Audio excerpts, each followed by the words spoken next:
loves, and welcome back to my channel, or welcome to my channel if you are new. Hi, hello, my name is Loey, and happy 2018. I'm kind of annoyed that this is the first video I'm getting up in 2018 because number one, by the time that you're watching this, it is January 4th, and I have not talked to you guys since like I uploaded a video on like the 27th or the 28th, or maybe it was the 29th, I really don't know.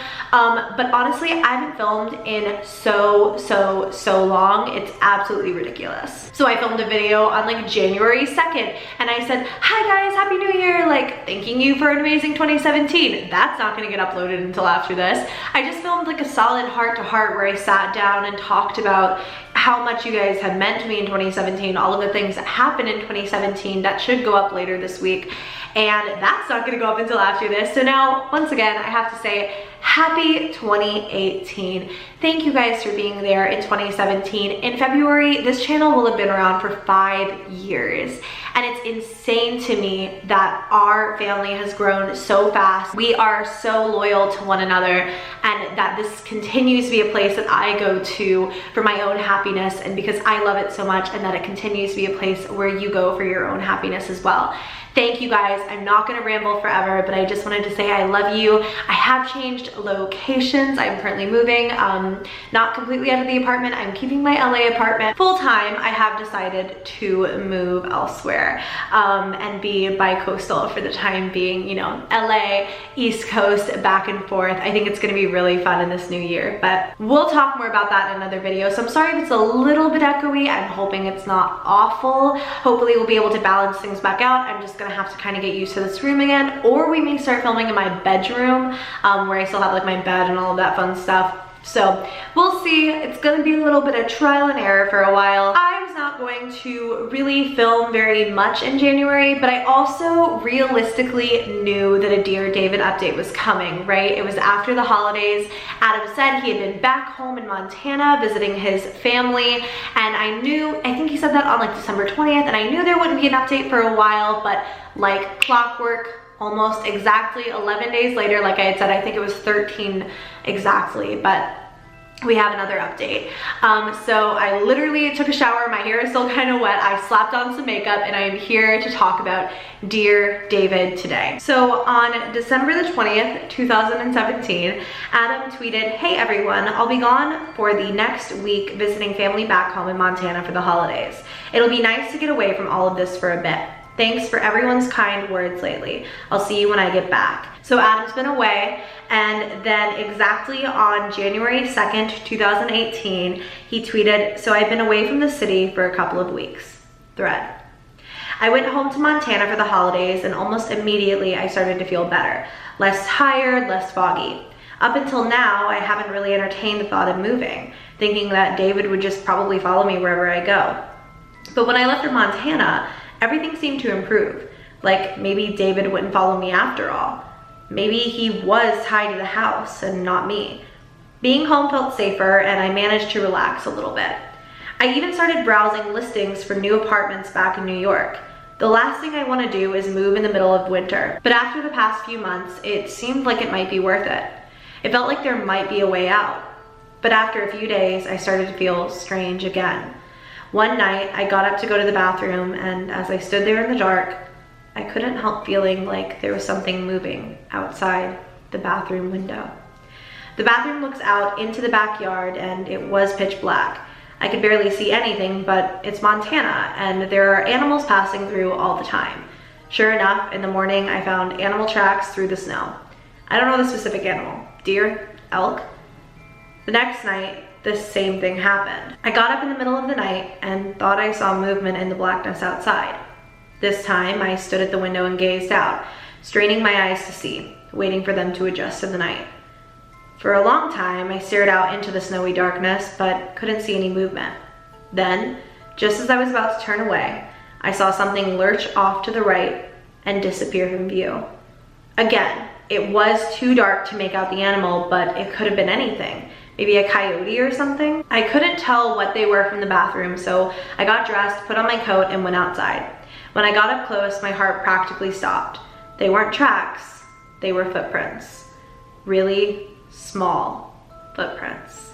And those look about the perfect size for a boy David's size. Don't those look like they would just be perfectly made from those tiny little shoes that Adam fell out of the ceiling?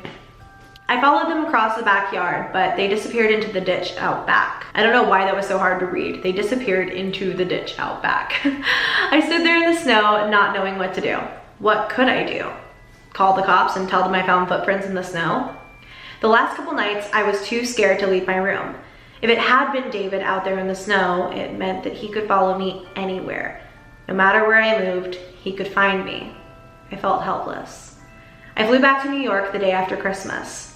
Back in my apartment, it seemed like I was at square one yet again. I've tried everything I can think of. I've saged my apartment, I've hired a medium, nothing has worked. Did he talk about hiring the medium in the past? Did I just totally miss that?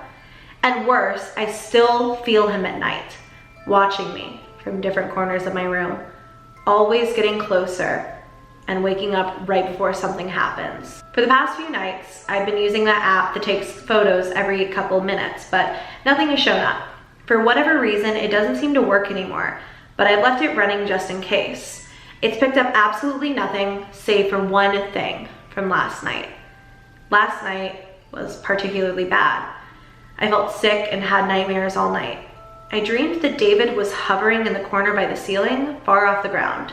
He was mouthing something, but I couldn't hear any words. Then he was hovering above my bed, staring down at me, his mouth moving faster than it should be. I couldn't move. I could only look up at him. He was literally having sleep paralysis while staring at David. I hate this. Suddenly, he plummeted downward and I felt this huge pressure crash into my chest. I woke up gasping. The wind completely knocked out of me. I sat up and looked around frantically, heaving for air, but there was nothing. When I caught my breath, I retrieved my phone from the dresser. The photo roll showed nothing of note, save for the last photo, taken just a few moments before. And then there is a photo of David dangling right over Adam's sleeping body. Adam follows this up by saying, "I don't know what to do. I'm at a loss here. I just don't know." And that is where the update ends. Honestly, I know that this one is probably a little bit shorter and I like to wait until there's a little bit more meat and potatoes to this story before I do my Dear David updates, but I also know that so many of you have told me that you literally wait for my readings of these and you wait for my thoughts on them to even like hear about them. That's really flattering, but I do encourage you guys to continue to support Adam in all of his efforts. This is his story, and while I love relaying it to you and while I love discussing the conspiracies behind it, I want him to feel just as much support as you guys show me on these videos day in and day out.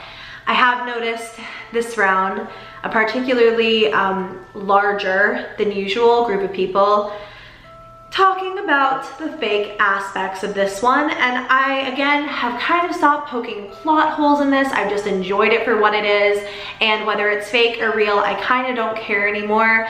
But a lot of people have shown, and I'll pop it up right here, that, well, that was really cool of me, by the way, just a little what a transition. A lot of people have pointed out that when you brighten up the photo, you can see what almost looks like a string and a harness on David, and that the photo seems cropped. So a lot of people are still running on the theory that this is a doll, but again, I have stopped poking holes. I've just enjoyed it for what it is. So if you guys send me like evidence that it is faked, that's so sweet of you, but honestly, I'm just taking it for what it is, and I feel like all of you guys should too. I love this story still, and it is so eerie how David does seem to follow him everywhere. I mean, Adam saw David in that statue in Japan. He has felt his presence now in Montana visiting his family. So is David just gonna follow him and follow him and follow him until he slowly goes crazy? Like, I don't know how this is gonna end, and people have a lot of theories. If you do have a theory about how Dear David will end, or if you have a theory about where this story is heading, make sure to let me know either on Twitter. You can DM me. That's probably the easiest way to get like my attention, because I feel like comments come in really quickly and there's a lot of them and there are a lot to go through. A lot of the times I'm on Twitter or Instagram checking my messages. If you guys want to send me either commenting or messaging, whatever you have, what you think is going to happen next, I'd love to know. And we can even do kind of an intern video of more Dear David conspiracies, where we think the story is going, because I have some thoughts on that, but I'm so curious to hear yours as well. I won't elaborate too heavily since I do think it would make another great video, but sometimes I think that Adam is going to go crazy. And I feel like, honestly, if we're taking this story as a story, I say that a lot, but if we're looking at it as a story, then Adam, the character, kind of seems to not really, he seems to no longer have touch with what's shocking and what's not. I mean, he posts photos of this ghost on like a near like twice monthly basis at this point, acting like, I mean, it's just photos of a ghost, you know? So I feel like he's getting more and more desensitized to the point where this just seems so normal. And maybe in a way, like David is slowly creeping in on his space, and he's making Adam go crazier and crazier and feel more and more just like panicked and what's the word here, like on edge. He's just making him more paranoid, that's the word. And I feel like sometimes that maybe David's like weakening him down for something. Maybe something really dark is coming.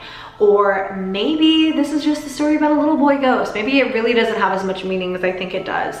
That's kind of my favorite theory right now, and I can touch more on that in a different video. But anyways, you guys, I have rambled on long enough. I'm gonna go ahead and go. Thank you very much for watching this video. Happy 2018. I love you guys. I have missed you guys. I have very clearly, okay. I have very clearly been going through a lot right now with like the holidays and traveling. I literally flew from LA to Atlanta, from Atlanta to Detroit, from Detroit to LA, and now I'm flying back to Georgia in like a week. So it has been a lot going on my end recently.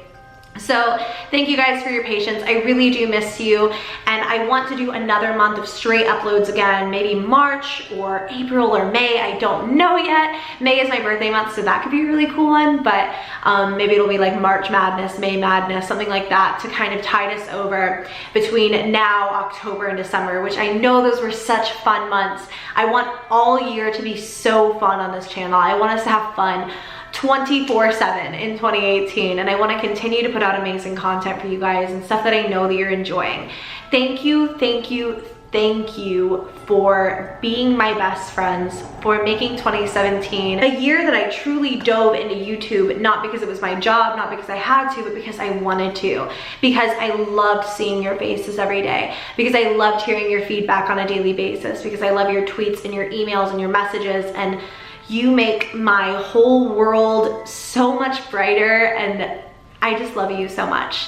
Thank you for just everything. And I'm not gonna get too sappy because I literally did that in another video that I just filmed. So I'm gonna go ahead and go. Thank you guys very much for watching this video. If you did enjoy it, go ahead and give me a thumbs up. Please subscribe to my channel if you haven't already. I love you all, and I'll see you in the next video. Bye.